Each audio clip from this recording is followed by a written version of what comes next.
Posture. Hello and welcome to the 2023 LPGA Chevron Championship. I am your host, Caleb Carter. And I'm Alasia Davis. And today has been a beautiful day. Yes. Alasia, this is a beautiful time to play some golf. I can't wait to see all the pros do what they were called to do what they've been doing since they've been children, right? Mm-hmm. So I can't wait to see, what they do out there on the course. Mm-hmm.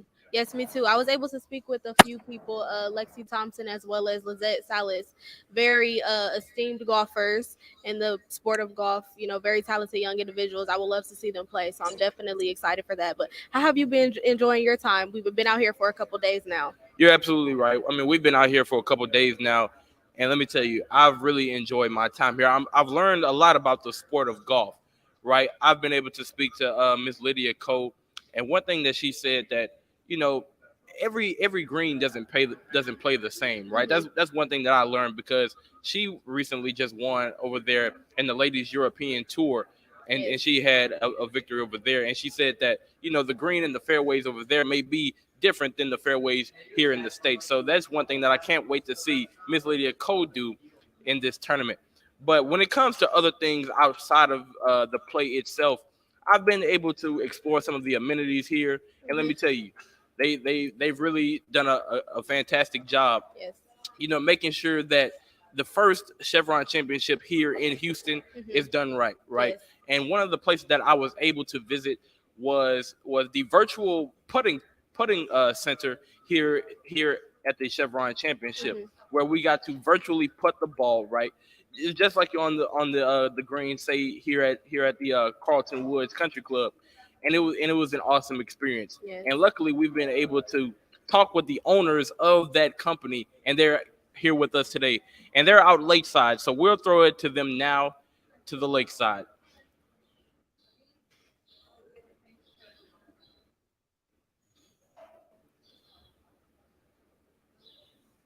Good morning and welcome to KPVU-TV. I'm your host, Joshua Howard. Good morning. Welcome to KPVU-TV. I'm your host, Joshua Howard, with father and business owner Derwin Williams and his son, Matthew Williams, a professional golfer. Derwin, I'm going to start with you first. You are the father of a professional golfer. How did it all start? Where did it come from? Where did the idea of playing golf come from? It started with me when I was working for a company called QMS. Golf is a part of business, and I learned early that if you weren't a part of the game and went out there on the course, you'd be left out of some of the biggest business deals of your life. Right. So I picked the game up, and when I picked the game up, having 5 sons, Derwin Jr., Matthew, Bryce, Burgess, and Basilio, I made sure they picked the game up. I put clubs in Derwin Matthews' hands when they were 7 and 9 years old, and they never came out. And I have 2 professional golfers at the end of it. 2 professional golfers. I'm sorry. Derwin Jr. is an associate PGA professional. He should have his Class A by the end of the summer. And Matthew is already PGA. He's an accomplished PGA professional. Accomplished PGA. So we'll turn it to you really quick, Matthew. Feeling so accomplished, feeling so, complete. Do you plan on having any other future goals? Is there anything else to reach? How do you feel? Absolutely. Future goals would be to actually get on the other side of playing on the PGA Tour on some aspect.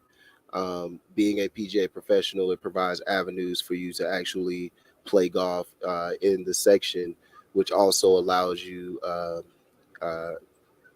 some kind of access to any certain PGA Tour event, whether it be the PGA Championship or right here the Houston Open or somewhere San Antonio where they have the Valero Texas Open.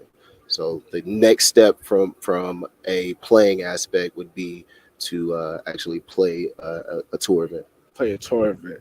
So playing when envisioning playing a tour event, there's also besides the physical side, there's the mental side of it. How do you mentally prepare to play this sport?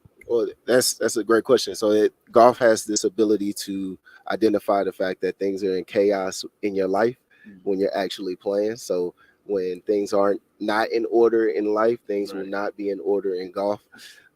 So the mental side of it is trying to make sure the back end of the life is in order, whether that be family, finances, work.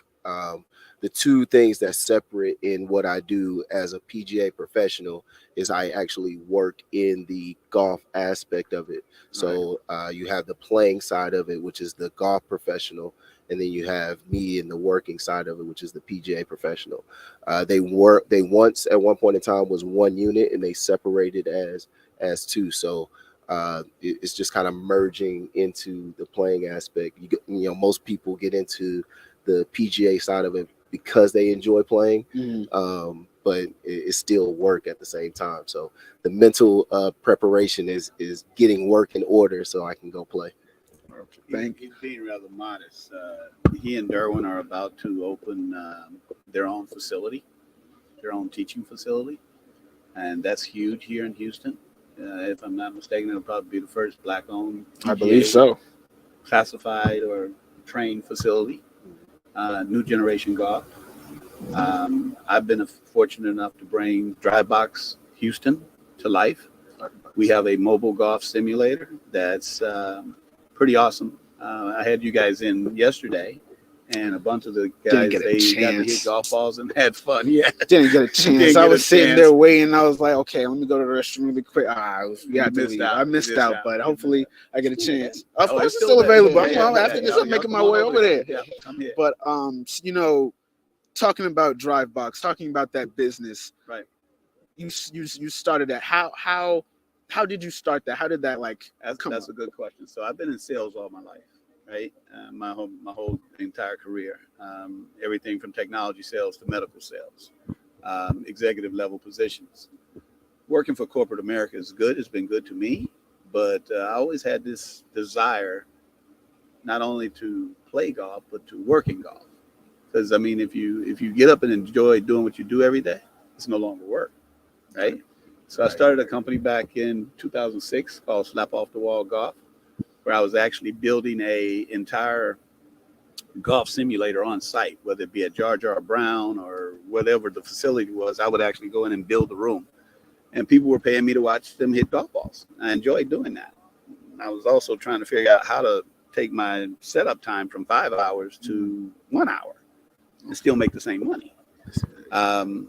Did my research. These guys, they were young, going, "Daddy, you don't know what you're doing." And that was when technology wasn't as good as it is today. So technology today, you see Curve hit a draw, the machine will show you a draw shot. If you hit a squirrely worm burner, it'll show you that, not just a straight line. So I was a little before my time. I actually wanted an indoor facility. Never achieved that, but these guys are about to do that for me. Now I have a box that's 40 foot long, 15 wide, and I can take it anywhere, and we can play golf anywhere, anytime. And I make my living at it now. Nice. That's nice. So with this, with you guys being African Americans, you guys being African Americans, do you see more people like us starting to play the game of golf? I'm throwing it to Matthews. Do you see more people like us? Yeah, I think it's interesting now. When I got to a point to where I was actually serious about golf, it was one. It was always I was always the one that was in the room, right? It was not too many other African Americans in the room, whether it be me on the golf team. I was the only black on the golf team, or only PGA professional, black PGA professional in the room, whether it be a room of 300 or just walking in the pro shop.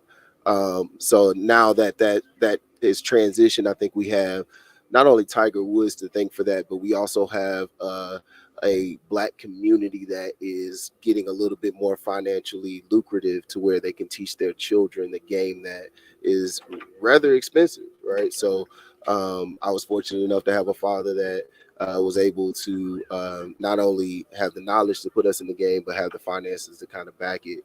But we also are getting into a norm now where the Black culture has the finances to back their child to play the sport. So now that the result is you're starting to see more African Americans in the game. Yeah. I think with the pandemic,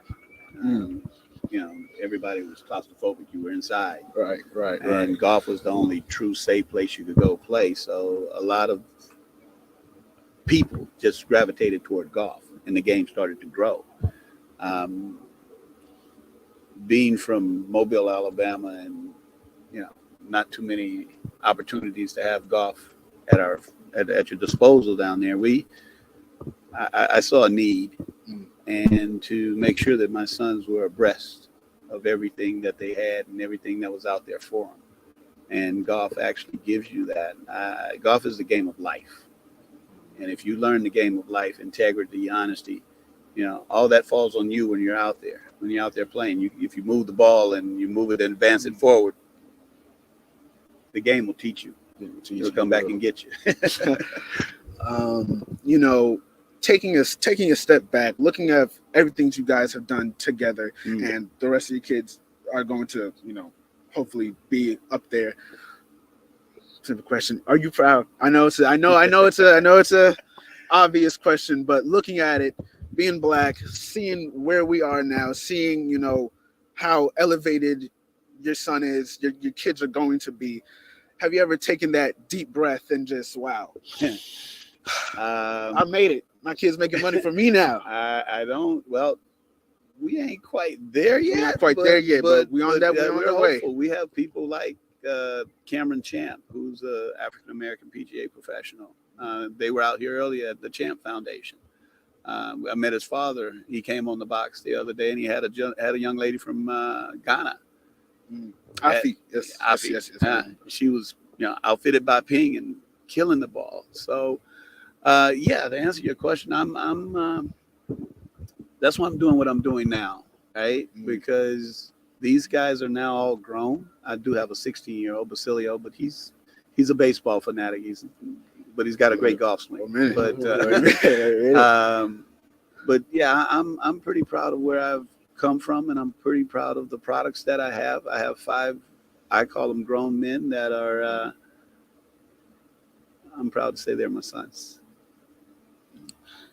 Yeah, anything to say on that? Proud to be some of a businessman. Sure.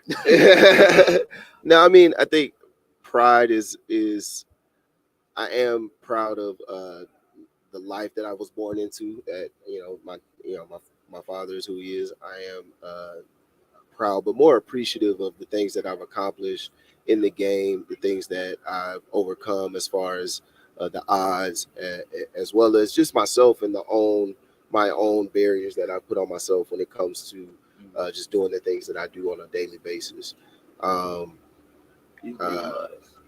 First African American finish from Sam Houston State in PGM.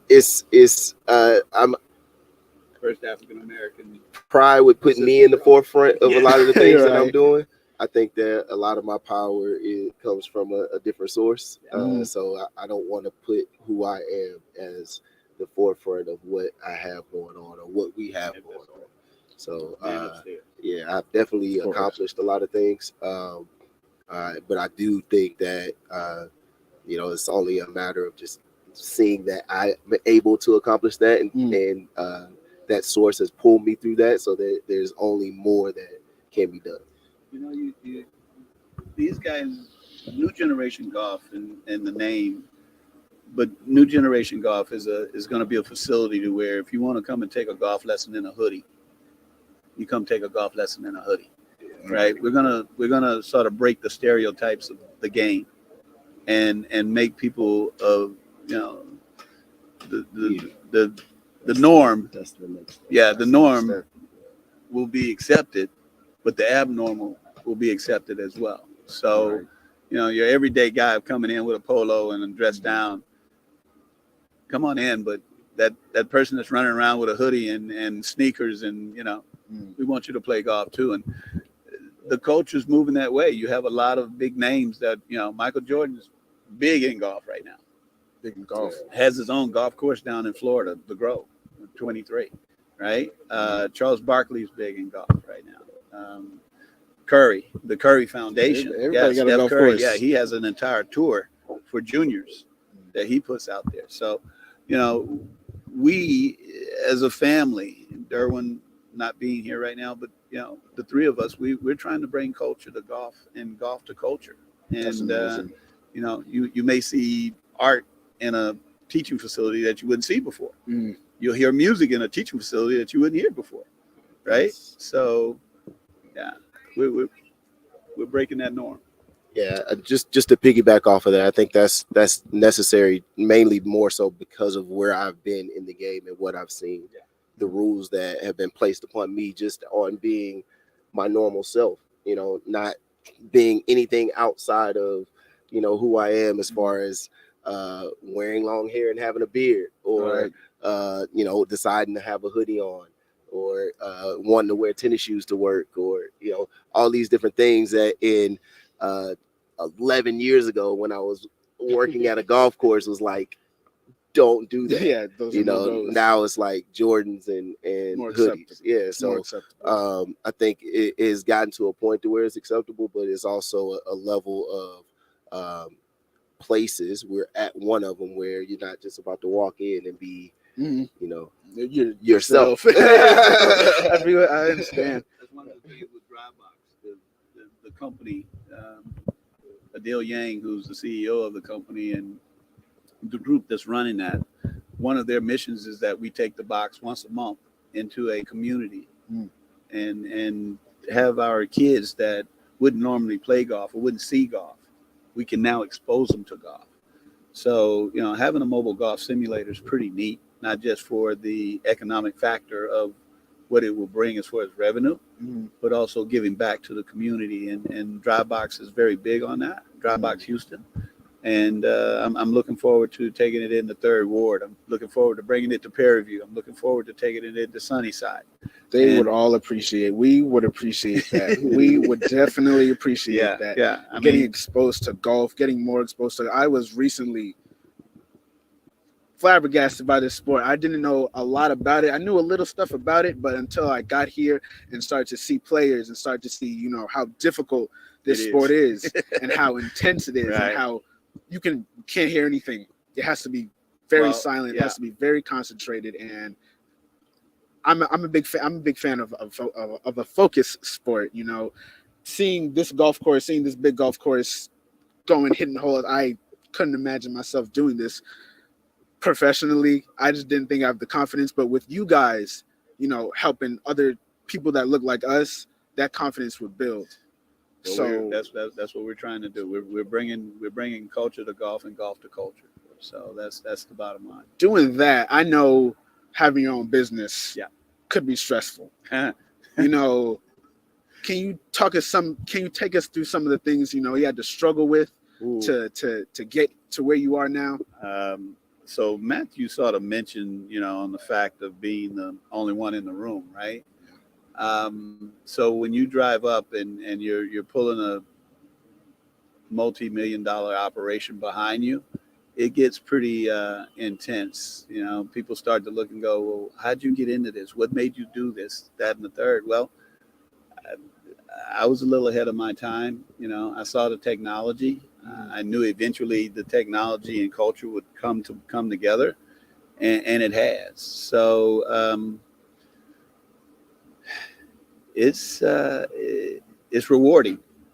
It's rewarding when you come to a company like Chevron and you're able to offer services, and they walk away and say, "Job well done, Derwin. Job well done." Then you've pretty much done it.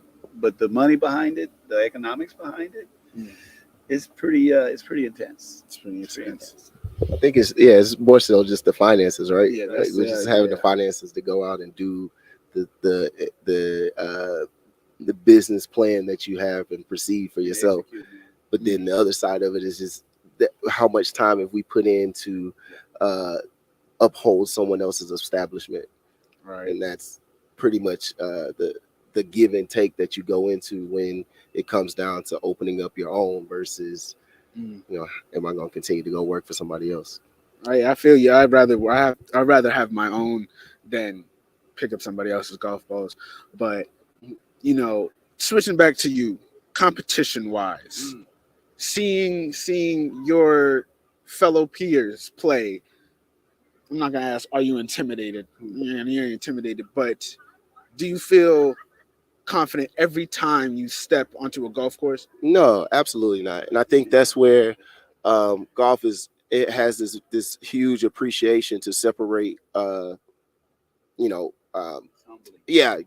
Golf doesn't care, right? Golf, you can show up and be totally confident in what you're about to do and what you're about to accomplish, and golf will let you know that you're not the guy, right? Every time. So yeah, it's humbling. Yeah, it's definitely a humbling sport. But there's an appreciation in that too, which allows you to be just confident in knowing that bad stuff's gonna happen too. So that's where that life and golf kind of align. Well, thank you again. Thank you two again, Mr. Derwin Williams and Matthew Williams. I appreciate it very much for you guys being here, taking the time out of your day to enjoy with us. We're going to throw it back to KPVU-TV with Caleb. Josh, for that insightful interview. We are back, Alasia Davis and Caleb. So that insightful interview with Derwin and Matthew Williams, they talked about destigmatizing the game of golf. You know, destigmatizing appearance, not having to be in a polo and some Sperry's, you know, some slacks. You can show up and still get in good practice in a hoodie and some shorts. You know, how do you feel about that, this destigmatization? Because in my opinion, it sounds like they're trying to bridge the culture with the game of golf. Right. I mean, it's something that needs to be done, right? Because when we think about golf, we think about the country clubs, right? We don't think it being accessible to every community that it needs to be, right? So what they've done is make it accessible. They've breached that barrier. They've made a bridge to those lesser seen communities. And that is something that is very commendable and something that needs to be done. And we can't really quantify, you know, how much they do for the community of golf as well as those who want to get into the community of golf. Yes, for sure. I definitely think that is very important, you know, and especially in these spaces, in Black spaces, minority spaces, to have us see that, you know, to have that representation, because we see it in basketball, we see it in football, but we don't see it in golf. Right. And I think because it's not held to the same standard, you know, I think as Black people culturally, we just are more aggressive, we attack more. So we associate those qualities with sports like basketball and football instead of golf. And we, you know, we have a representative, Tiger Woods, one of the greatest athletes, arguably, you know, he plays the sport of golf. So I think it's very important, and it just speaks to their entire professional career, you know, with their business and virtualizing the game of golf as well to make it more accessible to various communities. Right. And you speak of Tiger Woods, and I think that's a great example, because what Tiger Woods did was bring a bit of exposure to the Black community in terms of golf that had never been done before, right? But what we can't let happen is let that progress fade, right? Yes. What we've done is, after Tiger Woods, you know, had his scandal and he began to, you know, wane off just a tad bit, we began to let that momentum die out, right? But what the Williams family is doing, they said, no, we're gonna keep this momentum going that Tiger built off of, and we're gonna get it into these lesser seen, lesser represented communities in golf. And that segues perfectly, Alasia, into the career panels that are happening just a few steps away, right? Yes. Because what they're doing over there is they're talking about women's golf, but specifically women's golf at our local HBCUs, right? Because when we think about our HBCUs, we don't think of golf teams often. We think of the culture at the HBCU, but we don't think of the golf team. But Alasia, one thing that we're proud of, especially here at Prairie View, is that we have an amazing golf team. An amazing golf team. They recently just finished up in SWAC tournament play, where the Prairie View Panthers they got second in SWAC overall. That's beautiful. 4 players in the top 10, so that's beautiful to see. But that shows you what golf could bring to the HBCU landscape, right? And Alasia, before we toss it over to the career panel, Yes. what I want to do real quick, I want to read this to our audience to Mhm. give them the proper description of what's happening over there. Yes. So, in coordination with the LPGA Foundation, the Chevron Championship will host a series of 2 career panels for Houston area female golfers. One panel will focus on high schoolers ages 14 through 17, and one panel will focus on collegiate golfers from local HBCUs and Texas based universities. The mission of the career panels is to encourage girls and young women on a path toward becoming the next generation of leaders in business and golf. Moderated by Golf Channel and NBC commentator Peter Jacobson, the panels will feature conversations with successful women in the golf industry to foster connections, provide awareness of opportunities, and inspire confidence among participants. And that is beautiful, Alasia. Yes. So what we're going to do right now, we're going to toss it to that career panel to listen in on some of the things that they've begun to discuss. Yes.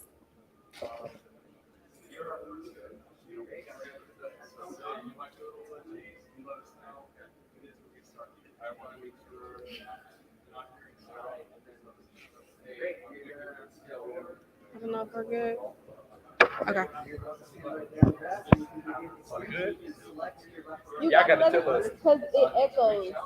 Hey, Like when our AirPods that's are why I still took in. my AirPod out. Yeah, me too. Yeah, I just It was the feet. don't even worry about that. That's nothing we can. That's nothing we can change.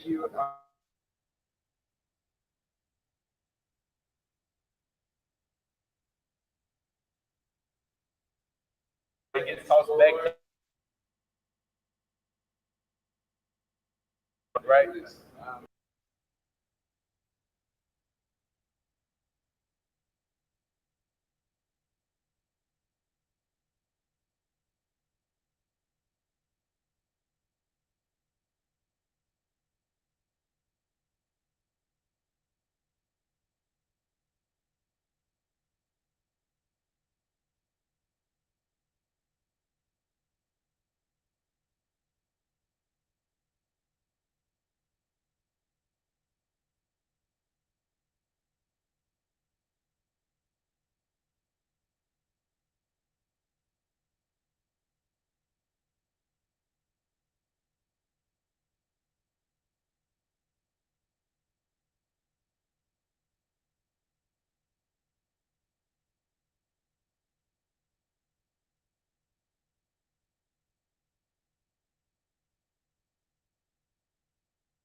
Hello and welcome back to the desk. We're having a bit of technical difficulties at the career panel, but we'll be sure to get you guys back over there when we have everything together.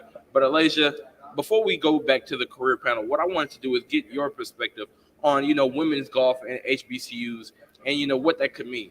Okay. So for me, women's golf at HBCUs, first of all, golfing, that's a very lucrative sport. Right. So I think that the more publicity, we receive, the more publicity a school receives, that also comes with donors as well. Right. In the game of golf, they pour back into the school. So one, it's a smart economic decision, financially for the school. It's a smart investment. And then also,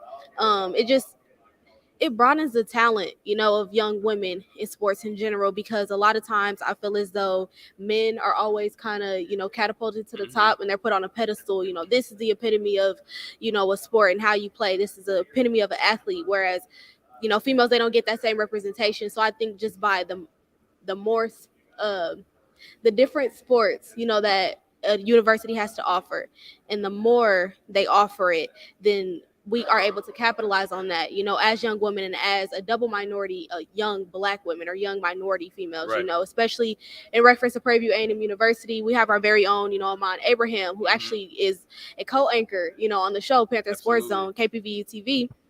And she is a golfer, she's very talented. I believe she was one of the ones in the top 10, so that's just a great representation, all around. Is just, it makes you proud, not only to attend the school, but to also be a part of the community that can identify with those players. Right. And when we think about it, because I think that's honestly a great perspective, but when we think about it, we have to remember that golf is an international sport. Yes. Right. So when we think about that, it is a shame that HBCUs have been left out of that pie. Right. It's a shame that African Americans here have been left out of that pie. So what they're doing over there at the career panel, it's long overdue, right? Because you're missing such a huge demographic, being women and also Black women and minority women. You're missing such a huge demographic that could pour into the sport of golf so much more than it already has. And right, so when we think about that, just a few days ago, we had the opportunity to meet a young lady named Afi. Right, she's from Ghana, and they talked about it over there at Lakeside. Right, she's has been partnered with the Cameron Champ Foundation, and let me tell you, this young lady, 14 years old, doesn't really come from much in her hometown of Ghana. Right, I believe Mr. Jeff Champ said that her family was sleeping on the floor. Right, so when we think about that, and we think about what golf could do for her and her family, right? And not only just her and her family, but what it could do for the entire community there in Ghana, right? Just bringing the exposure of golf, right? Because let's think about it. If some of the African Americans here in the States don't know about golf, we can only imagine what's not being said over there in Ghana, right?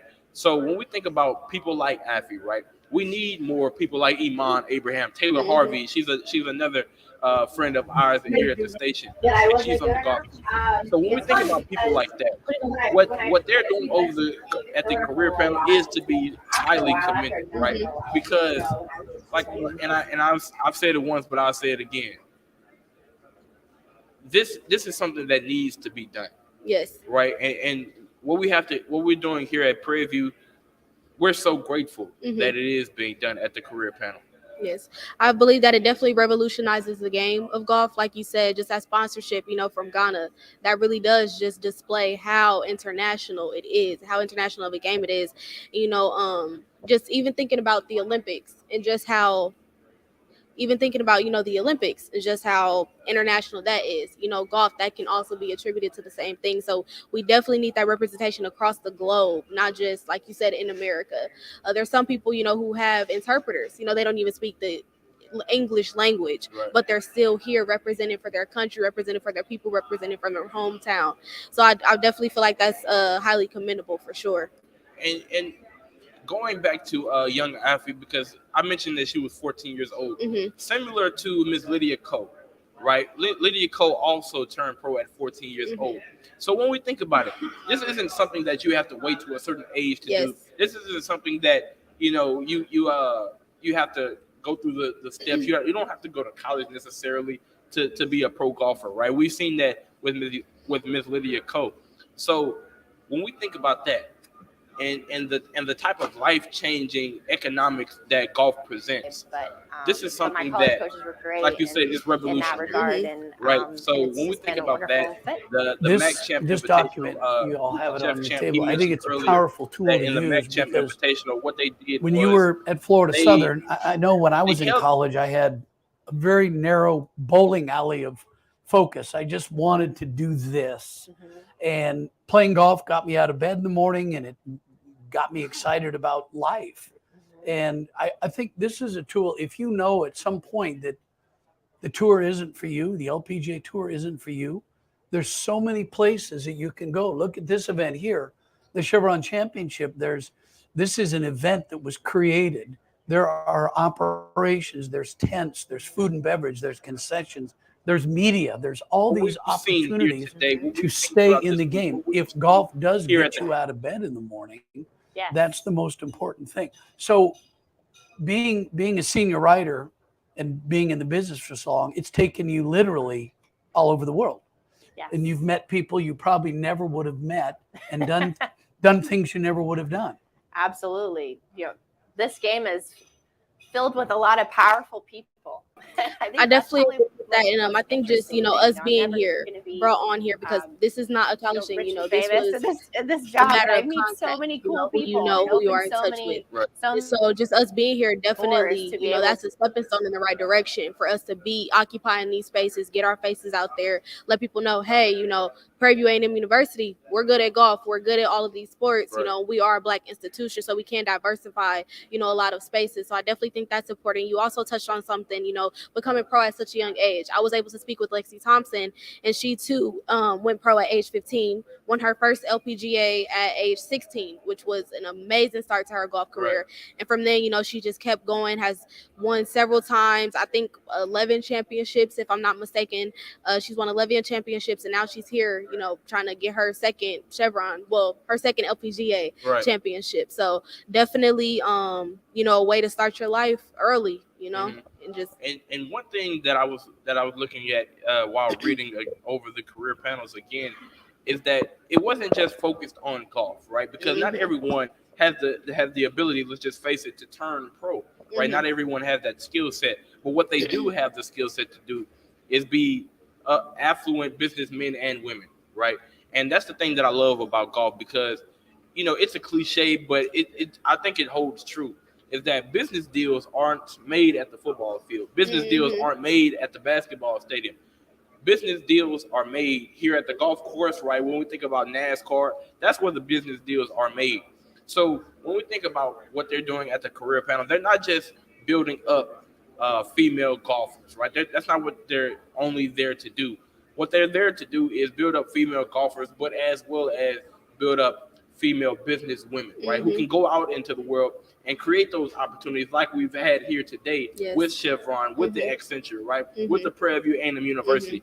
Build those relationships and network and do the things that they need to do. Yes, definitely. Some of these could become agents, contractors for some of these golf players because they know the game of golf, so they're able to read the contracts, they're able to get in-depth knowledge, intimate knowledge of the game. So I definitely think that is very important as well. That's a good topic that you touched on. Right, and Alasia, we're gonna step aside for a brief second, and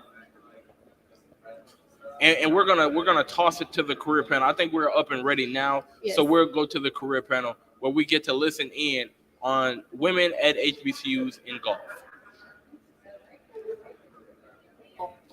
Know people and know opportunities that you might not think that they would know about. We were with the Howard University golf team last week. What is it? HU, yeah.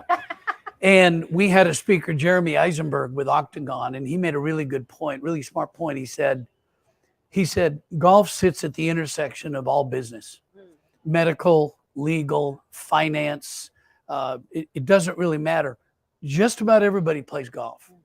And that's the value of the game of golf.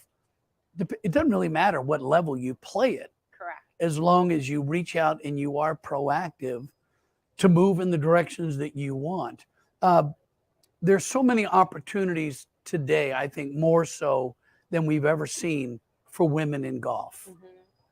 Absolutely. Yeah. What would you, what recommendations would you have for these young ladies to move in the direction they want to? Well, I think you all have a head start. The bowlers over here, I definitely think and when she was talking about the connection between golf and bowling, to me, it's the amount of time that you have to interact and talk to people. That's the beauty of this game, is the relationships that you build through the game. And so, I just think that take advantage of the skills that you have, because people love to hire athletes because they know that athletes have a great work ethic. They have drive. They're disciplined. They love all these qualities that come with college athletics, because you're able to balance so many things. So I really think selling that, whether you want to work in the golf field or industry or not, what you bring to the table as a collegiate athlete, is you might not think that translates, but it really does. I mean, people value all of those things that you naturally have and are learning, as a collegiate athlete. And so, I just think that the skill sets that you're going to learn in relationships, soft skills, those communication skills are really what advance you, honestly. I think more than anything, more than talent in many cases, how you treat people, no matter what field you go into, people are everything at the end of the day. Those relationships that you build, that's what connects you from point A to point B in whatever it is that you want to do. How many of you have done the first tee? So many of you. The 9 core values, I talk about this all the time. The 9 core values of the first tee aren't just for the first tee. That's how you should live your life. Mm-hmm. Honesty, respect, sportsmanship, integrity, all on and on. And that is what you're talking about. That sets you apart more than shooting a score. Mm-hmm. You can take some of the greatest players in the history of the game, and if they're schmucks, it doesn't really matter. Nobody pays attention to them. But you take some people that may not be the best, but they're engaging, they're warm, they're easy to talk to, and that is going to get you farther than shooting a low score. One thing I've always tried to remember is that, and I say this to these competitive teams, you're not your score. Your score is your score. I've shot my share of 80s on tour, and I've shot my share of scores in the 60s. I'm not a great guy because I shoot in the 60s, and I'm not a horrible guy when I shoot in the 80s. And that's really the most important thing to learn in the game of golf, no matter what level you play. It's just a score. That's what it is. So what do we need to do to grow the women's game? I just want to make a point on what you just said right there, because when you're in college and you're playing, this is just from personal experience and it might not apply to you at all, but when you're playing every day and you've got a club in your hand every day, you have a certain level of expectation. And then when you graduate and you go into the real world, you're not most likely going to have that. And so if you're like me, your game is going to take a little bit of a dip. And it's going to be really hard mentally when you go out and you tee it up for whatever. Maybe you're playing in a pro-am, maybe you're playing with your boss, and you want to perform. And you feel a lot of extra stress because, you're used to this certain standard and it's not that way anymore. Or maybe you're just having a bad day. And I had to really learn to love this game for different reasons despite score after that, and realize that the round wasn't about me and my score at all. It's about everything else that's going on around the round. And you're going to have bucket list days and really cool experiences.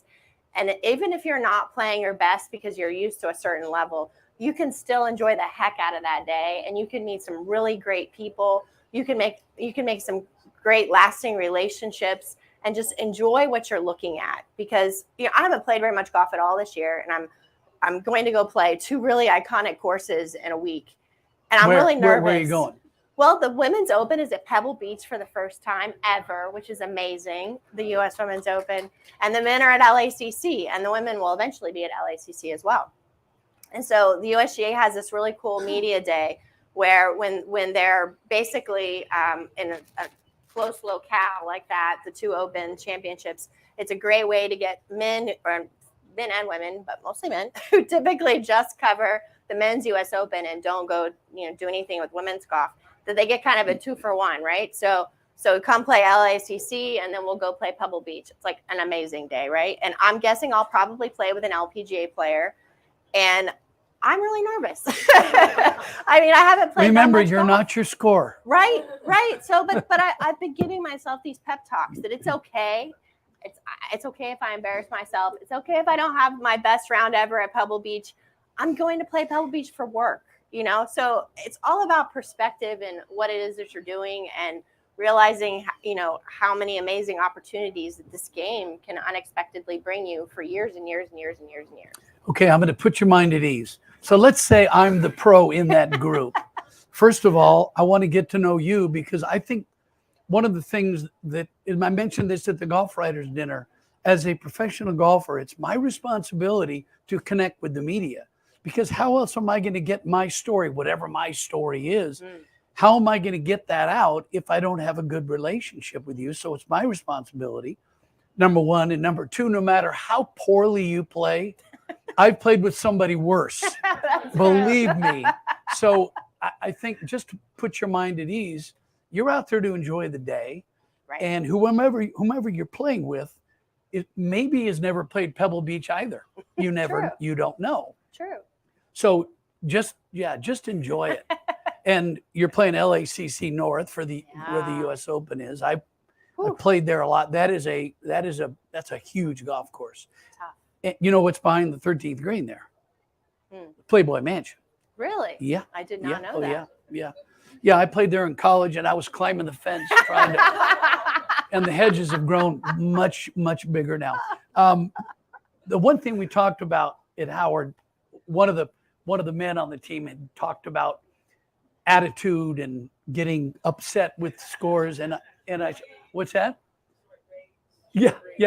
Rage in the short term works. Rage in the long term gets you into a mental institution. So short-term rage, Craig Stadler, John Rahm, Tiger, those guys get really upset quickly and then it's over. Short-term rage works in golf. But That's a great phrase. I love that. it works in golf as long as it doesn't carry over. But I can't remember who it was that asked me that. Hugo, that's right. Mop-haired Hugo. Hugo. Yeah. Hugo's like, sometimes I was trying to throw the club.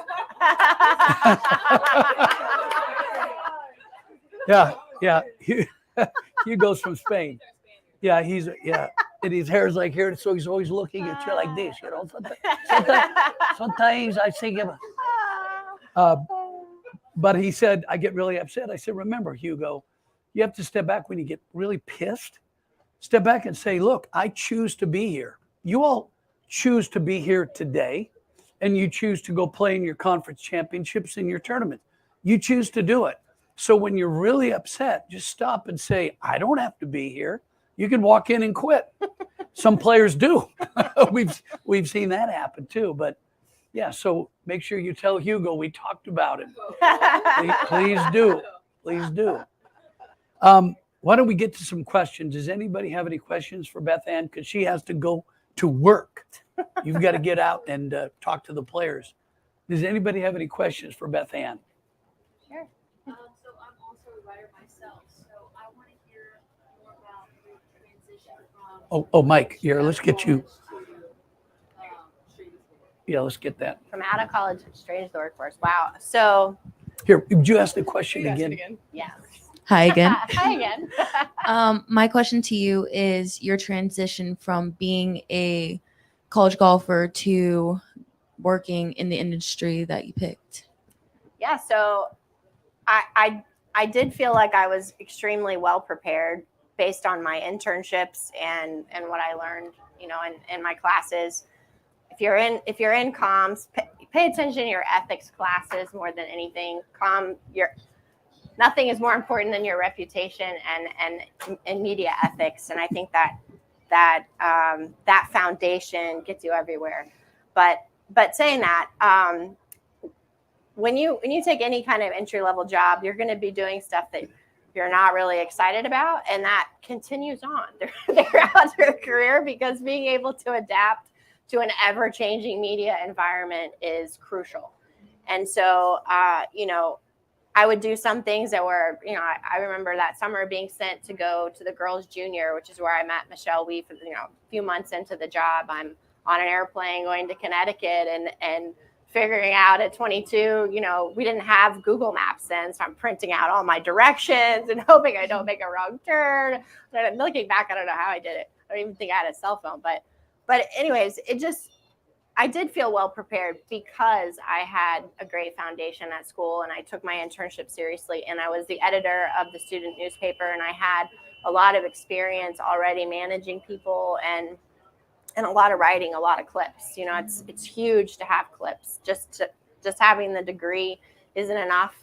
You have to have something to show of what you can do. And so being involved as you can, and whatever is on offer in your campus, and then also outside of that is massive for separating yourself and getting a job. Thank you. I also have another question. Yeah. So as a senior editor, how do you go about choosing what you write and the stories and angles that you're coming from? Good question. So my boss has this phrase that he says, we give them candy so that they'll come back for the steak. So what that means is, yesterday, for example, I did a listicle where I put all of the players in the field, the top stars, what they thought of the golf course, and I stacked them all up. It's basically a quote board, right? Those get a lot of hits. I mean, the quote boards, any kind of unfortunately miscut lists, things like that don't really get your juices flowing, right? But those are the things that get high traffic. And at the end of the day, we have to have results. We have to have high traffic. But then when I write a piece about, for example, why is it that the women's Division I NCAA championship has a smaller field at the final stage than the men, when basically there's a 1% difference in total participation? And when I write a column like that, and I know that the nuts and bolts of that column help lead to change so that the women now have an equal field as the men, not very many people read that story, but the right people read that story. And so I guess what I'm saying is you have to have a mixture of both. And you have to realize that sometimes you're doing things that, it's not award-winning, right? but it keeps the lights on. And then that gives you an opportunity to really dive deep and tell stories that can create change. Because at the end of the day, shedding light on the athletes out here, I think it's amazing that Golf Week in USA Today puts so many resources into covering the women's game, because there aren't enough people out here doing it, quite frankly. But I always tell people, I have birdies and bogeys are in my story, but I write about people at the end of the day. That's what people connect with. They connect with the hardships that players face, the way they overcome. That it's the life stuff that people honestly most times they want to know. And so I think introducing athletes to the world is a privilege. Hi. Good question. So I have a question. It's a little bit of a long one. But I'm a criminal justice major. And so, I've been playing golf since I was 6 years old. I'm 20. I'm about to be 21. So I've been around the game for a long time. I'm from Los Angeles, California. So I played LA Country Club, played Hillcrest. I played a bunch of them. And I have had many opportunities in the game of golf. And there's always been a part of me that wanted to still continue, maybe not professionally, but in the field. So I'm like, how do you think my major would kind of help the golf industry, I guess? But there's still a passion for, me wanting to help in golf. If it wasn't in golf, if golf were out of the equation, what would you love to do with your major? Oh, with my major, I would be a federal officer. A federal officer. Yeah. Interesting. That's interesting. It's so funny because I tried to write this story at the Masters. They don't like you to write about people who work for Augusta National, but this woman who used to be the head of security at Capitol Hill is now the head of security at Augusta National, which is a really big job. And coming from the state DC to Augusta, but I that's a good question. I think that golf can almost a tournament, as Peter was saying, has so many elements to it that you don't even really think about that translate. I also think that you could have a job that has nothing to do with golf, and yet there's the fundraising side to golf, giving back to the community through what you're doing, the doors that you can open through the game that have nothing to do with your day-to-day, how you pay the bills job, but off to the side, sometimes can have even more of an impact by saying, this is how golf helped me get into this industry, helped me get an education, helped me open these doors, and now I want to teach you this game. That's also, I think, something that would be amazingly impactful. That makes sense because I'm in SG Junior and I'm a youth coach for them as well, for little kids. And then I'm also a first tee ambassador. So, giving back to the community, it's always been a part of me, and golf has always been a part of me. So I don't want to completely throw that away, Yeah, I think having strong role models is huge. and this sounds like I'm name dropping because I am, but recently I was doing randomly an interview with Steph Curry for something that he's working on. And that's their benefactor. Oh yes, that's of right. course, right, Yeah. exactly. So it's a good person to name drop. And and he was talking about, at the Curry Cup, how he was going to have something similar to this, where folks were going to come out and talk about all their different careers and what they do, so that the youngsters in the Curry Cup could have a light bulb moment and of the different things that the different industries that are available. And I could see you doing something like that, sitting in a chair like this and talking to young people about the path that you took to get to where you are, they might not be, and how golf in that role, even as casual golf, opens doors for you, as you're mingling with CEOs and spending time with the people with real power, because that's what golf does. I mean, that's why being a member at Augusta National is a big deal, because it's where all the powerful people are. It's not about money, it's about power. So influence, yeah. Right. So when you are able to get a tea time with people that are decision makers and spend 4 or 5 hours with them, whatever your passion is, you have a lot of time to really put it out there with them. To your question, don't forget, every one of these organizations has a security department. PGA Tour, USGA, Augusta National, the LPGA. I don't have to tell you how big the security force is on the PGA Tour. You don't see them, but they're out there.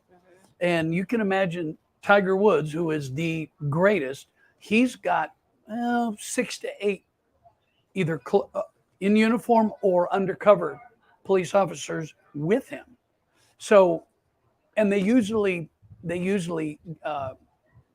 get players security from the cities, but the tour has their own, as does the LPGA Tour. They have their own security force, so that's something to keep in mind.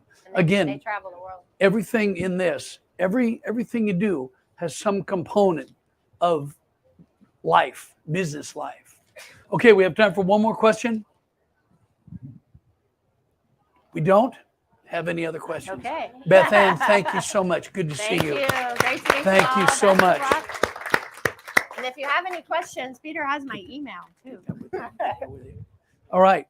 Want to take just a little break? Yep. Come up here, get some candy. It's right here. It's right here. Help yourself. I'm going to help myself. Thank you. Back in 5 minutes. Yes. Okay, so I'm looking into like the Here you go. Thank you. Mhm. Yeah. Do you want pink? No, like Okay. Pink's the best. Pink. Yeah. Mm-hmm. At the Atlanta event? Yeah. Mm-hmm. Yeah, of course. I know them. Okay, I'm trying to figure out what I can do because it's like. You have my number? Did I give you my number? Give me your phone. Yeah. Yeah. Yeah, of course. See, there's individual tournaments, as you know, but then there's also an event within the PGA Tour called Championship Management. Can he be there? They run the Players Championship, the Tours Championship. So those are people. I can.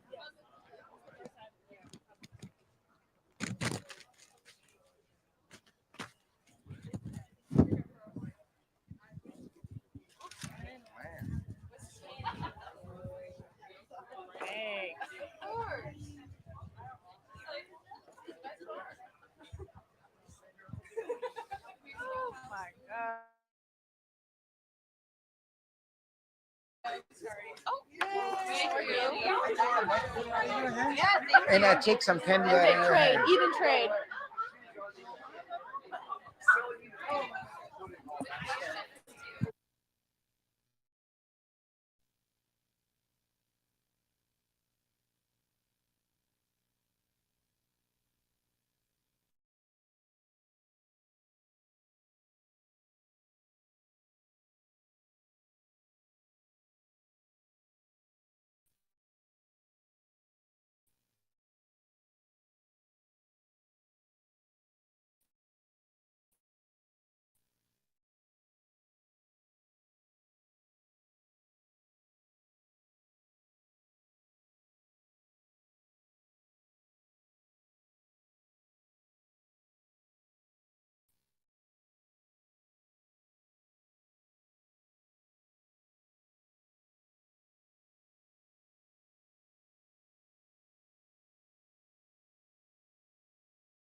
Give him a good hand.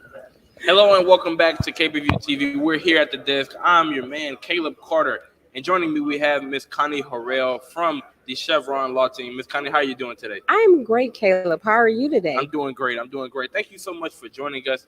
So talk a little bit about your position at the Chevron Law Team and what exactly your function is. Yes, Caleb, I am a senior legal assistant for Chevron. I work with the strategic issues and litigation team and also the downstream chemical team. And I've been at Chevron for 15 years. Okay, that's great. Now, this is the Chevron Championship, and this is its first time in Houston. So, and I know you're a native of Texas, just right down the road in Bryant. So, what does it mean for you to be able to come back, close to home and experience all of this? Well, it's really gratifying. I'm excited about what Chevron does in our communities and in our areas. Right. Now, one of the things that I've been able to witness here in my time being here is all of the amenities that Chevron has been able to put out for the public, right? And I think this is your first day here. Yes. Right. This is your first day here, but in your time here, what are some of the things that have stood out to you when it comes to the amenities that Chevron has been able to put out for the public? Well, at this time, I'm seeing a lot of our signage as you're coming into the really beautiful areas here. And it's really evident that Chevron is prevalent here. We have all of the various tents and we have the different events that you can come and participate in, such as the one that I'm here with you. They had a career one that I really enjoyed up in the front, where you can take lots of pictures. Okay. I mean, they have lots of props, Right. That you can share with others, and just seeing all of our different apparel that we're wearing, the different teams, and I see the different business units that are represented here today. There's just a lot of different things that we can participate in. So there's not an event that will not be enjoyed. I think Right. each event will be greatly enjoyed by each and every one of us, and it'll be something of interest to catch everyone. So there's one in the front that was a STEM career event, and you get to participate in it and see, where would you be? And Right. I was like, in my career, I never thought of myself as a technologist. I'm like, really? I like, wow.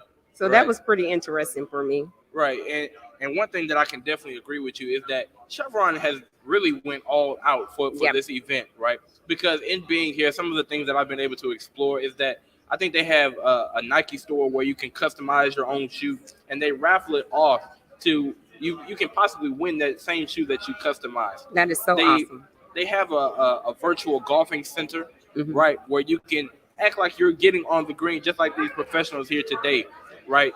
And they have many other events, like you said, with the STEM event. I mean, they've really put on a show. And even here today, where we are housed here in the Inspiration Dome, Chevron has really went all out to make sure that the Chevron Championship holds its weight. Because, like I said, this is its first time in Houston, and it recently coming from LA. It's a bit of a change, right? Yes. So what they needed to do is saying there is no change amenities wise. There will be no change culture wise coming from LA to Houston. The only change will be location. But Ms. Connie, one thing that we talked about before we came on air was that you have a bit of a connection with Prairie View A&M University. So talk a little bit about that and your family members who've attended and aspire to attend Prairie View. Yes. My connection with Prairie View A&M is I'm a native of Bryan, Texas, and we used to come through Prairie View on our way on our way to Houston, Texas all the time. Okay. So as a little kid, we're headed to Galveston. We're excited, and we're coming through Prairie View. So you see the sign and you're like, coming here today and seeing the sign. And I'm saying, wow, I remember when I was a kid and a lot of my relatives are graduates of Prairie View, A&M. And also my daughter, she's also considering, she graduates next year. I'm going through the nursing program. So we have actually a relative that she was actually over the nursing program for Prairie View. She was on the committee. So now that she's older, her name is Benny Rogers. And Aunt Benny, she's actually a nurse herself. So I mean, this alumni, it's a really, really great school. Right. So a lot of my family and some cousins, some friends. I mean, this is just the school to go to. Right. You know, right. everybody's like, okay, we're gonna step up. Mhm. We're gonna move to Houston, Texas, Yeah. and okay, well, Prairie View. Let's go to Prairie View. Right. So that's Right. my affiliation. Definitely. You know, there's a saying that says Prairie View is the place to be. Yeah. And I definitely can agree with that, not only just because I'm a student, but one thing that I've been able to notice, and this is me trying to be unbiased, right? Uh-huh. But Prairie View, we've gotten our name out there, right? Yes. And going against the grain of what HBCUs face, right? When we think about all the trials and tribulations that HBCUs go through across the nation, right? What Prairie View has been able to do, just thinking about here, for example, in the Yes. Inspiration Dome. I mean, it's a true testament to the work that we have put in. And you speak of the nursing center. One thing that I will say, if we take nothing else away from Prairie View as a university, one thing that I will say is that the nursing center and the nursing program is one that is to be touted about, right? And not just for HBCUs. That goes across any collegiate nursing program in the country. So I don't want to make the decision for your daughter, but if she was willing to come to Prairie View, I would definitely endorse her to come, and I think she'd have a great time. Thank you. So Ms. Connie Harrell, thank you so much for your time. It's really been a pleasure talking with you, getting your perspective on what you do at Chevron, your experience here. Thank you again. Thank you, Caleb. Thank you. And we're going to take a quick break, and when we come back, Alasia Davis will be joining me again at the desk. Stay tuned. This is KPVU-TV. You're not on the camera. Thank God.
Hey guys, we're back. It's Ben Priest, and we're here at the LPGA tournament in the Woodlands, sponsored by Chevron. And we have two very special guests with us today. I'm going to introduce them. This is Kim. Kim McHugh. And hey guys, we're back. It's Ben Priest, and we're here at the LPGA tournament. Hey guys, we're back. He wasn't even invited. It's Ben Priest, and we're here at the LPGA tournament in the Woodlands, sponsored by Chevron. And we have two very special guests with us today. I'm going to introduce them. This is Kim. This is Kim McHugh and Dina McMullen. So, how are you guys doing today? Oh, fantastic. We've been looking forward to this day for quite a while. So, great day. I know. And I've been here like the past 3 days. I've been saying I can't wait till Thursday, like when everything starts. Have you guys been here like preparing, or is this y'all first day here? No, I've been here. I actually was here Tuesday. I got to play in the Pro-Am Oh, Tuesday. gee. Yeah, so much fun. I'm a terrible golfer, but I had a great time. And then I played in the Junior Legends yesterday with some junior golfers and some of the retired LPGA players. So again, fantastic. First of all, I'm sad I missed that. I didn't even know that was going on. So it was like over there somewhere? Yeah, we played at a different course on Wednesday. So we Okay. were playing at the Woodlands Country Club. But Okay. Tuesday, we actually played this course. So we've been out on it. Have you ever played at this course before, or is this your first time here? First time to play was Tuesday. So I got to Okay. experience it. And actually, the pros that I played with, it was their first time to play this course. Really? Too. Yeah. Did they do better than you? Oh, from the very first tee box. Yes. It's a very humbling experience. I personally don't know a lot about golf, so I'm very like in the woods when it comes to it. So I want to know, I don't know how much you guys know, but I do want to know, like, how does the game work? Like, what's you hit it and it goes in the hole. It's like, how do you get, like, how does that work? Okay, you want me to take this or go ahead? Well, the goal in golf is to not get points. Okay, no point. Low score is better. Okay. So that's the number one thing. And Kim's played more recently than I have. So the idea is basically it's a mind game. And so the big thing is to try and stay focused on what's going on and to have a lot of fun. That you won't see that here. There's gonna be a lot of concentration, but they will be having a lot of fun. So yes, get your club down, keep it straight, and you just aim for the hole. Aim for the hole straight. Straight is how it goes. They always say that you make your money on the short game. So a lot of people want to hit it far and hard, but really it's the short game that matters. Yeah.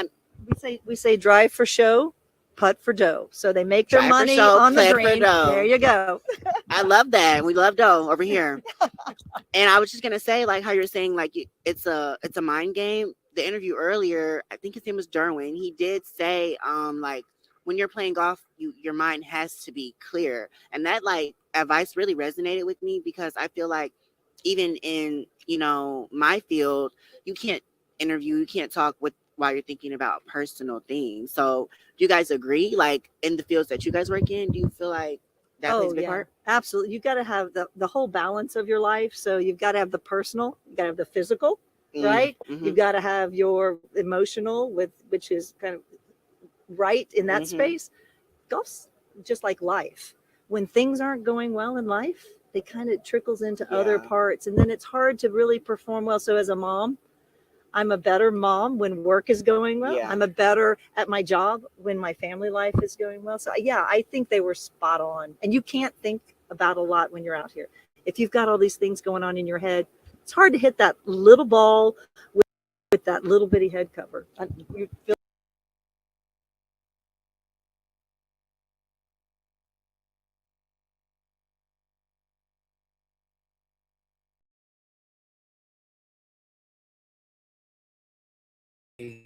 life lessons. So for me, the biggest one was being able to be okay being by myself, because it was just me. I go to these tournaments, there are no other black girls playing. There was no other girls in the city that played golf. I didn't have the family that played golf. I was oddball out, it was, and I'm tall, so I walk in any space, and you got this tall girl coming in here, and I got golf clubs. You go to the golf course, and they're like, "What is she doing here?" I got that a lot, and so being able to overcome that, being confident enough in myself to walk into a clubhouse and say I'm going to go play, and know that I can play and probably beat a lot of you all in here, that helped. But then just the fact of just being comfortable in myself, knowing that I belong, I can play, and now I think I want to do this a little bit more. I want to take this to the next level. Do you think that golf gave you that inner strength and that inner confidence? Oh, yeah. To show up and I'm the only tall black girl here and I'm gonna win. Yeah, that and my dad telling me we're not gonna go until you do it. So you might as well do it. And so I mean he was the driving force, but yeah, golf was definitely I don't know where I would be if I didn't have golf. You know. Wow. Yeah. Yeah. You played in college. You got a scholarship to Bethune-Cookman University. down in Daytona. Yes. Yeah. So played in high school, played well enough to earn a scholarship. Almost made it to TSU. That was my first choice. I was like, oh, I'm gonna go to TSU, and then got a visit to Daytona, and I was like, oh nope, I'm going to Florida. But yeah, played in college, and that's really where I really got dug into myself. Okay, this is what I want to do. I want to play golf. I'm sold. I'm all in.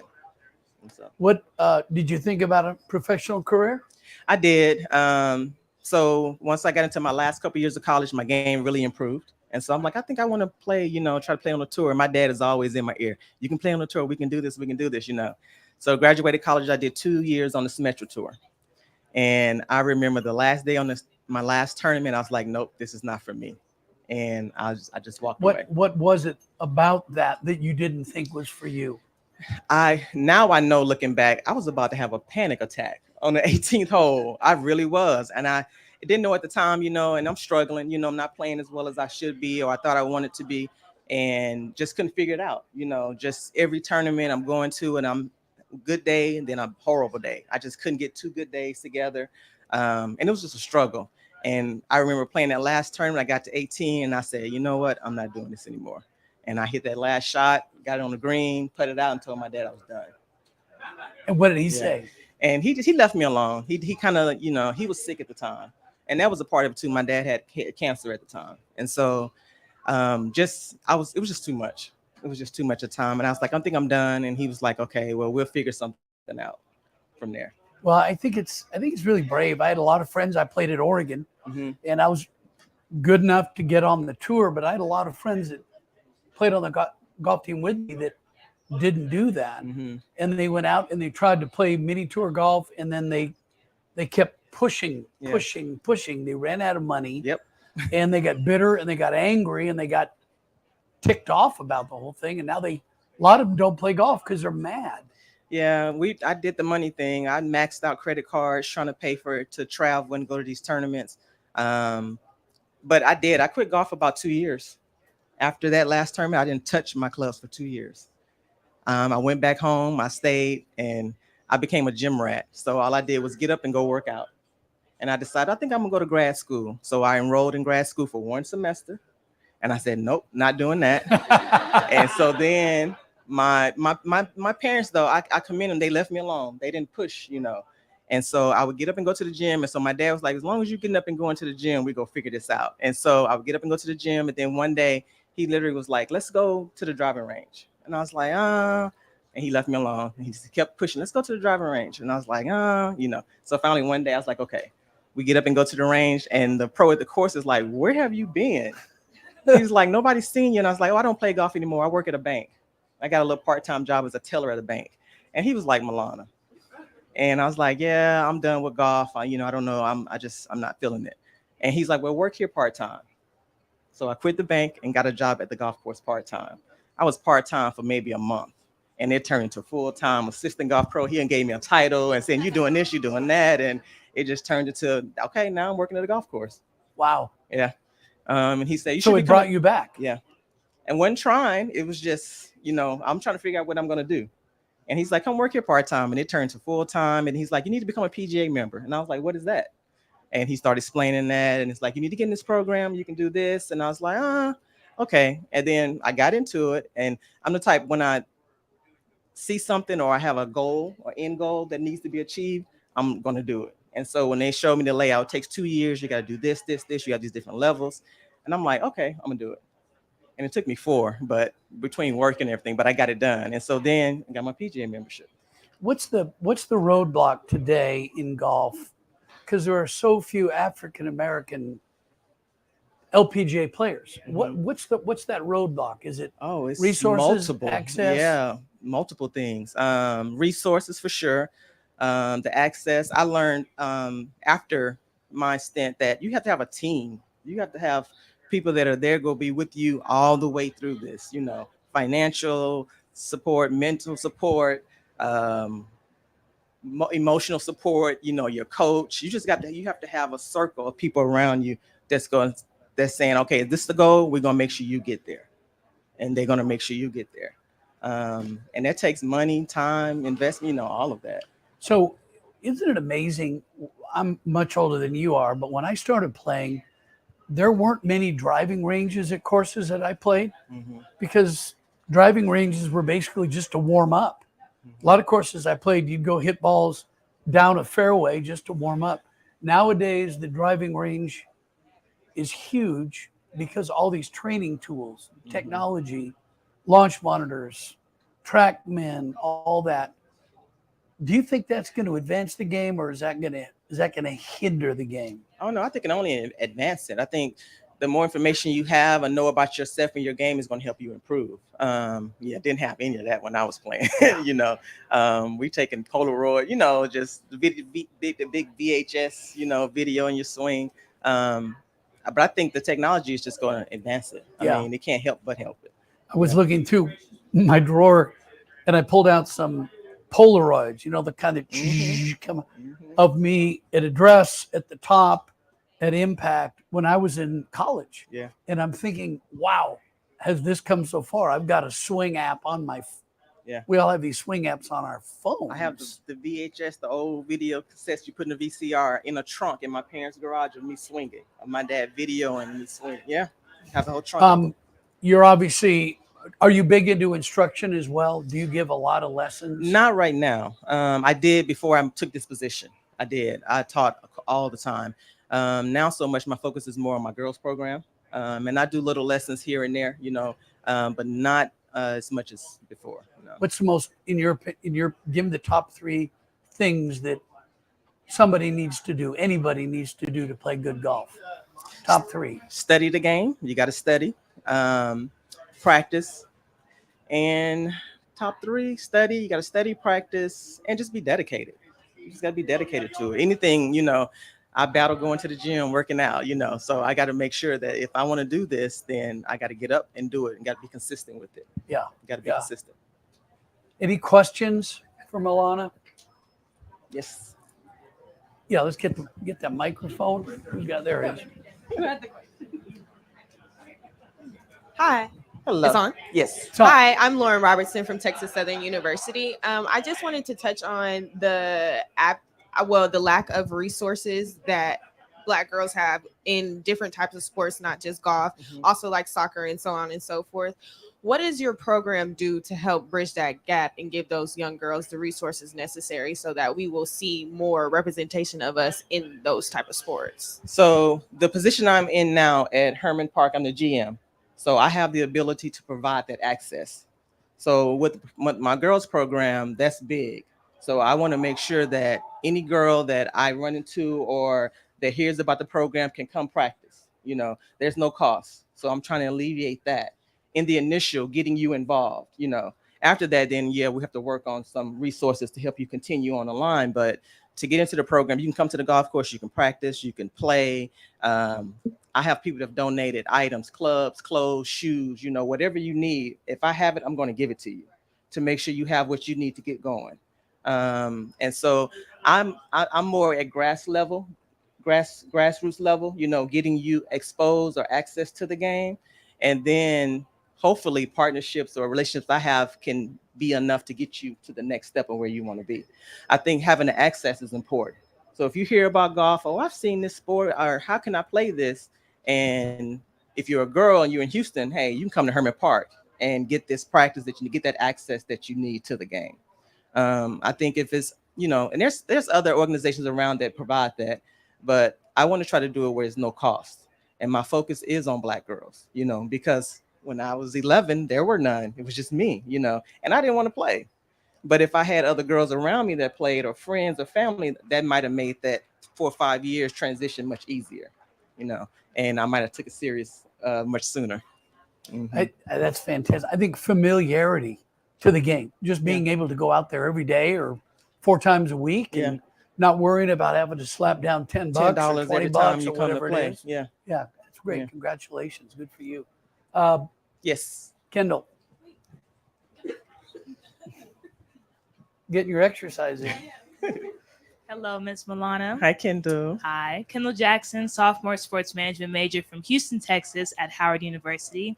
Now that you've made it officially at GM at Herman Park, what are some of your goals that you still want to achieve, as well as what are some of the things you want to, like, is like, okay, you've made it, or there's still some things you want to achieve beyond Herman Park? It's a good question.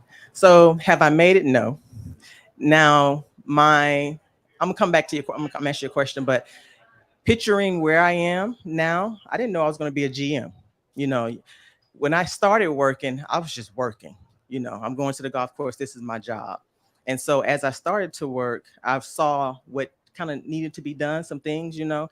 And so starting a program like that, that's been on me or in my mind long time ago before I even came to Houston.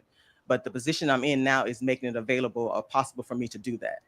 And so my goal is to first grow the program. You know, I want Journey Through 18 to be the spot for girls in Houston. You know, any girl that's trying to get in golf, I want them to be able to come into the program.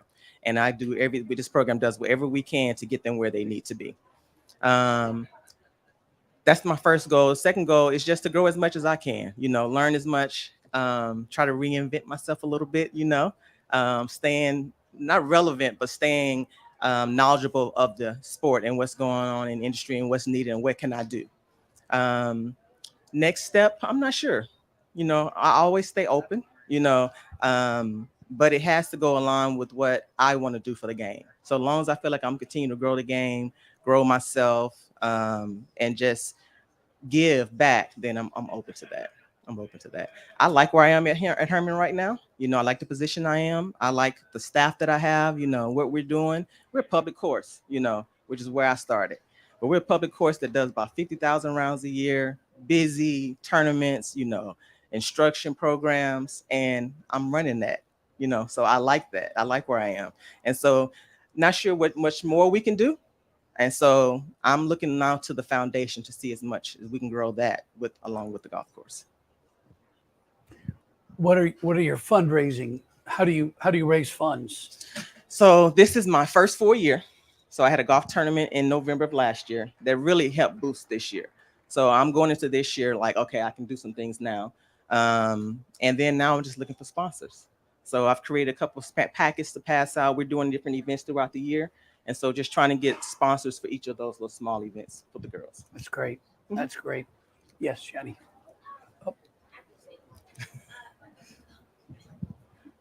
Do you think you would ever branch out? So I know you're based in Texas right now, but do you think you'll ever go to, like, I don't know, California or other states? Because I know I was in first year of South LA and there were girls that looked like me, but now that program is gone. So there is no program for African American girls. Yeah. I mean, it's a possibility. I mean, who knows?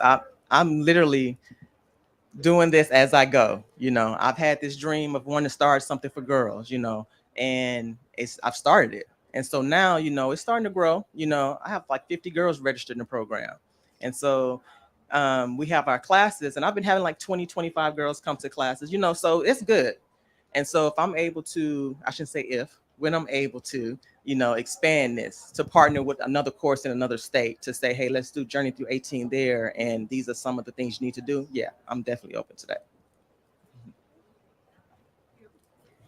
Iman, grab that. Yep. Hi.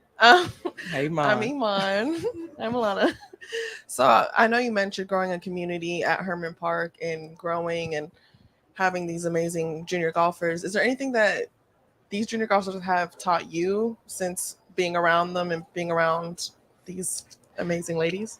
Yes, they are so far more advanced than I was at that age, you know, when I was younger. But the girls keep you on your toes, you know, they ask questions.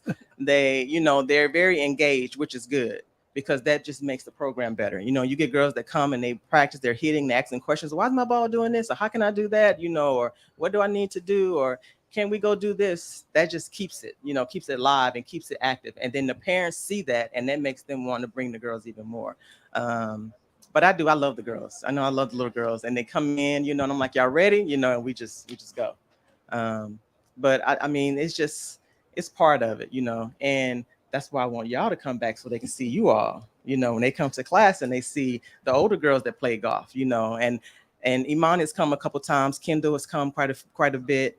Olivia has come, you know, and so I make it a point to introduce the girls. You know, she plays golf on this golf team. You know, you can get a scholarship. She plays golf here, and the girls see them. You know, and I know a couple have attached to you. You know, and so that's important for them to see what's down the line. You know, when they're just starting to play golf. Thank you. Any other questions? Yeah, Jackie.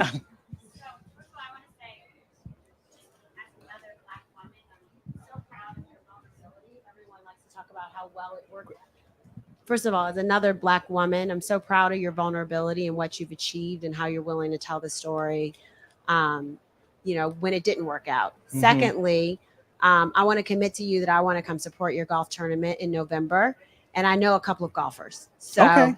and bring them along, because I think that we as a national golf community need to be supporting what you're doing and building down here in Houston. So I want to make that support, and hopefully there's some golfers in this room that could join us in that November fundraiser and support you. Thank you. I appreciate that. I really do. Thank you. That's where we'll have our match. You still owe me. Well, I don't know if I'm ready for you. Okay. I think that's Milana. Thank you so much. Thank you very Appreciate much. all that you're doing for this program. All righty. Mike, are we going to take a break? Oh, we're going to bring Jackie up. All right. We're going to bring Jackie Nickelberry up here. Thank you. Jackie, as you can tell, is an amazing woman. LPGA Foundation board member. She's more involved in things than anybody I've ever met. Ladies and gentlemen, Jackie Nickelberry. She is, like I said, the LPGA Foundation board member. She is an attorney. She's into lifestyle. She's a philanthropist, fundraiser, avid golfer, incredible speaker, and motivator. Every time I talk to her, she motivates me. I want to ask you first and foremost, leadership. What does leadership mean to you? Because you are, if anything, a leader. It's a really great question, particularly coming from someone that I think in this industry we all admire. Peter, you've had an incredible career on the golf course, but you and I talked about the legacy that you're trying to leave off the golf course in this game is admirable. And if we had 100 more of you from your comrades, this game would be moving forward. So thank you. So about leadership, well, let me start here with leadership. I think that is all about where you begin. So I want to introduce myself. First, I am a proud Spelman grad. So I believe in the HBCU experience. It is the basis of who and what I am. And without that start, I would not be sitting here today. So know that you are getting the very best education and you are being set up to win in life. Number one. Number two, I think it's really hard. You know, I was so proud of your vulnerability to really accept the fact that you're a leader. I mean, because when I look in the mirror, what I see a lot of times is, you know, someone who's scared and trying to figure it out and trying to have impact. And are we doing it right? Am I saying the right things? I talk about a lot of sticky topics, which is race and gender and access and inclusion. And I do it in a way that is bold and takes up a lot of space. I believe that my job as a leader is to take up as much space as possible in the room. And we were talking about this beforehand, and also believe that while I'm very grateful to be sitting here with you, Peter, I also have earned the seat and I deserve to be sitting here. And so for me, leadership is something that happens internally, because before I can even motivate any of you to believe that, I've got to believe it myself. And it's a constantly evolving thing. I mean, every time somebody asks me to do something that stretches me, I've got to relearn it myself, because I believe that sort of the magic in life happens between what you're really good at and what you're striving to do. So I'm constantly trying to be in that uncomfortable space. And when I'm in that uncomfortable space, I think that's where I lead the best. The one thing that I could describe you in many adjectives, many words, but give it to me. The one, no, and they're also empowering. You show so much courage, like Milana and Beth Ann. You're not afraid to go forward. You're not afraid to go to the place of unknown. And you were talking about where we are coming in this world of golf. As a white male, it's embarrassing to me. This was done before I was born, but the exclusionary practices of the game of golf, it's just unconscionable to me that if you weren't white or a male, you weren't welcome on a golf course. I can't even imagine that. So it takes courage to do what we're all doing. Everybody in this room, to be able to break down those barriers. Yeah. And so leadership and courage is how I would title you. So courage is one of my favorite words. I wasn't a competitive athlete growing up. In fact, I was a little bit pudgy. I was a nerd. I grew up at a time where you were sort of very much blocked. You were either an academic or you were an athlete. And if you were an athlete, you weren't an academic. So I was an academic, which means that I wasn't sort of led into the jock way. So I loved words. I am a Scrabble savant. In addition to our chipping contests, I am ready for you on the Scrabble board. Okay. And you play the game Word Warp? You play that game? It's a little app on your phone. No. Yeah. I figured out how to get an app on my phone, which was a huge accomplishment. Okay. After I learned how to turn the phone on. Okay. Okay. Now, Keep going. Sorry. Yeah. Oh. Sorry. Scrabble. Sorry. Scrabble. And so you made me lose my train of thought. Like, what were we even talking about? Don't tell me you reached that age. Yes. Scrabble. So athlete, Scrabble. I was a Scrabble, so I'm not athletic. And one of my favorite, I love words. So I've always loved words because I'm a Scrabble player. And one of my favorite words is courage. One of my favorite words is courage. And the reason why, let me explain to you how I believe in courage. So when young people are growing up, I think we ask young people to be courageous every single day. Think about the time. You guys are closer to 18 than I am. Although if anyone asks you, I'm 25.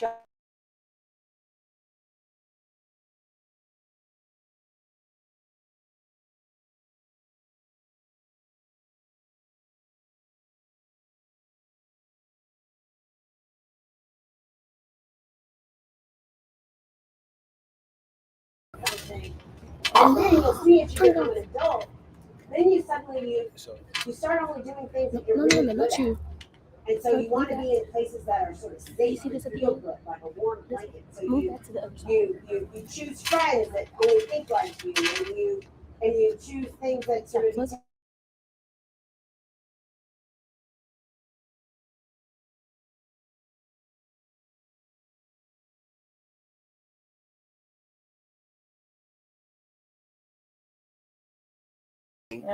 I bet. And I'm like an emotional person, so I'm like, I feel like if I mess up, I'll start crying, and I'm like, well, I don't play no more. Like, just forget about it. Oh yeah, you either get emotional or you hit the club. I mean, there's all sorts of different ways of dealing with it. But I think you get to a point. I know for me in my golf game, I just have to have fun. I don't make money out here. That's not my job. This is for enjoyment, right? And so watching these pros, I mean, it's just beautiful. The swings, what they can do with a golf ball. So you just realize it's humbling.